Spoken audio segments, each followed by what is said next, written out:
East of Ealing. Chapter 1.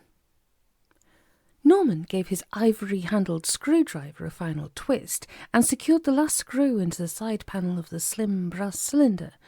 Unclamping it from his vise, he lifted it lovingly by its shining axle and held it towards the dust-smeared glass of the kitchenette window. It was a work of wonder, and that was for certain.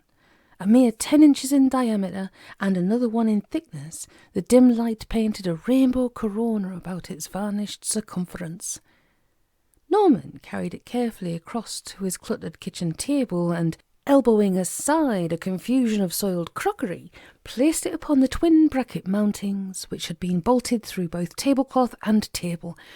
The axle dropped into its mounts with a satisfying click, and Norman, hardly daring to breathe, sought out his can of 3-in-1 and applied a glistening bead of oil to either end.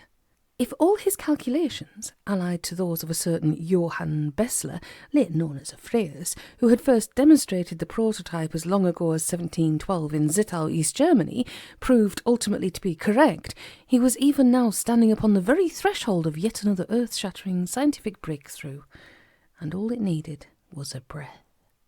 Norman leaned low over the brazen wheel and blew upon its edge. There was a faint click, followed by another, and yet another, and with a beauty which, like all of its strange kind, lay firmly within the eye of its beholder, the polished brass wheel began to rotate slowly. Around and around it went, gathering momentum, until at last it reached a steady rate. Norman drew out his pocket watch and rattled it against his ear. The second hand took to once more sweeping the pitted face of the granddaddy's retirement present. The polished wheel continued to turn. Norman counted beneath his breath and double-checked with his watch. 26 revolutions per minute, exactly as old man Bessler had predicted. Around and around and around, for ever and ever and ever and ever. A broad, if lopsided smile travelled where it could over Norman's face. Returning his already failing watch to its fluff-filled waistcoat pocket, he clapped his hands together and did a silly sort of dance right there and then upon the worn lino of the grimy kitchenette. The wheel spun, its former clicking now a dull purr, and Norman thrust a knuckle to his mouth and chuckled noiselessly. His free hand hovered for a moment above the spinning wheel. If the calculations were indeed correct, then virtually nothing, short of out-and-out destruction, could actually be able to halt the wheel's motion. Tentatively, he tapped a forefinger onto the polished surface. The wheel continued to spin. Gently, he plucked at it with finger and thumb. The wheel showed no signs of easing up. Norman laid firm hold with both hands upon the slim cylinder. His grasp skidded away, and the wheel rolled on and on and on. This time he had cracked it. This time he had most definitely cracked it. The ultimate source of power. Weighing no more than a couple of pounds, its potential knew no bounds. It could charge up literally anything, and, but for the occasional squirt of 3-in-1, needed next to no maintenance.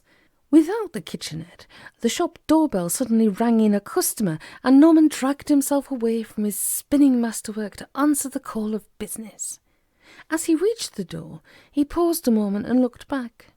26 revolutions per minute, round and around and around, for ever and ever and ever. With a final silent chuckle and a theatrical backwards kick, Norman passed through the doorway, leaving his world of magic to emerge into the gloomy reality of his musty corner shop. Before the counter stood one James Pooley, betting man, free-thinker, and bachelor of the parish. His hand, which had even then been snaking across towards the peppermint packets, returned itself to the tweedy depths of a bottomless trouser pocket. With a cheery "Good morning to you, Norman," Pooley bade the shopkeeper that very thing. "Same to yourself, Jim," said Norman. "The daily, would it be?"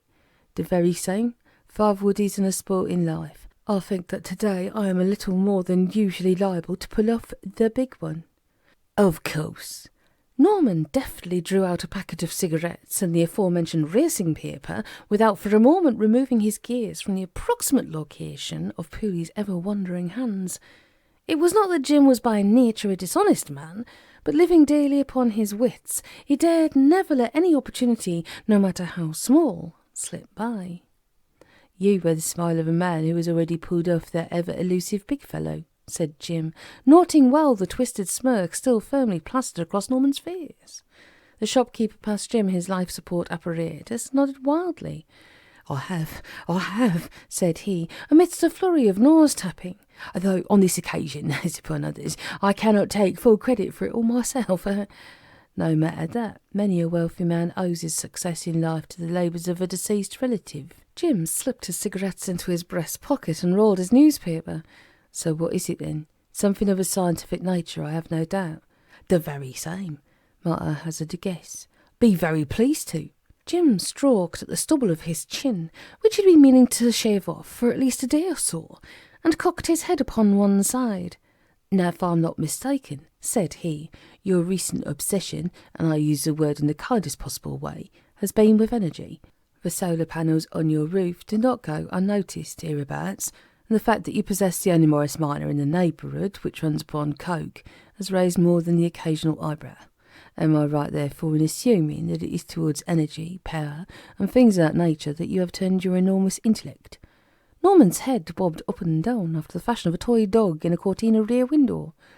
Aha, then if I am not mistaken, I will hazard a guess that you have rediscovered the long-lost secret of perpetual motion. Norman clapped his hands together. You got it, he crowed. Got it in one. I'm glad I did not lay money on it. You got it in one. Naturally, said Jim, blowing on his fingernails, but I feel you knew that I would. Norman nodded again. True, he said. I must admit that I have been somewhat puzzled by the ever-increasing number of little bright patches appearing upon the window of my kitchenette. However, noticing of late that each corresponds exactly in size and shape to the blot of dirt upon the end of your nose, all would seem to be revealed. But what do you think, Jim? The marvel of the age, would you say? Feel free to offer criticism. My shoulders, although physically bowed, are metaphorically broad. Jim thrust his rolled-up newspaper into a jacket pocket. If you will pardon me saying this, Norman, I've never myself had a lot of truck with the concept of perpetual motion.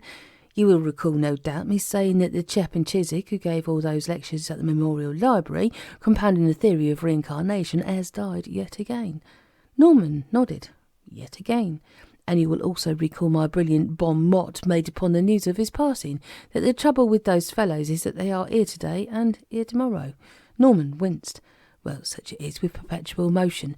A fine thing it might be in itself, and a pleasure to the inventor thereof, but to the general public, in particular to the man of limited reason with no care for the higher truth, it presents one thing only, which is absolute monotony, said Pooley in a leaden tone, all-consuming soul-destroying absolute monotony.